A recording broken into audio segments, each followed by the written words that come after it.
നിയമസഭാ തെരഞ്ഞെടുപ്പ് പടിവാതിക്കൽ എത്തി നിൽക്കെ തിരുവനന്തപുരത്തെയും കൊല്ലത്തെയും കോൺഗ്രസിന്റെ സാധ്യതാ പട്ടിക പുറത്ത്. വട്ടിയൂർക്കാവിൽ കെ മുരളീധരനെയും നേമത്ത് വൈഷ്ണവ സുരേഷിന്റെയും പേരാണ് പരിഗണനയിലുള്ളത്. കോവളത്ത് എം വിൻസെന്റിനെയും അരുവിക്കരയിൽ വി എസ് ശിവകുമാറിനെയും കാട്ടാക്കടയിൽ എം ആർ ബൈജുവിനെയുമാണ് കോൺഗ്രസ് പരിഗണിക്കുന്നത്.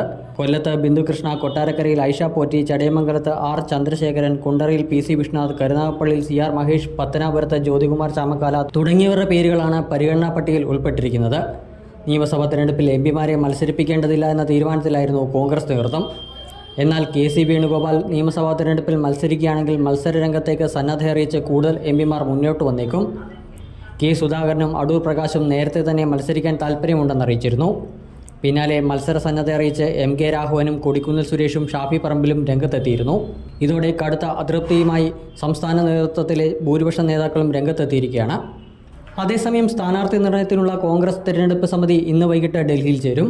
ഹൈക്കമാൻഡ് നേതാക്കളുമായി ചർച്ച നടത്തി ആദ്യഘട്ട പട്ടികയിൽ അന്തിമ ധാരണയെത്തും. പരമാവധി 60 സ്ഥാനാർത്ഥികളെ ആദ്യ പട്ടികയിൽ പ്രഖ്യാപിക്കുമെന്നാണ് നേതൃത്വം അറിയിച്ചിരിക്കുന്നത്.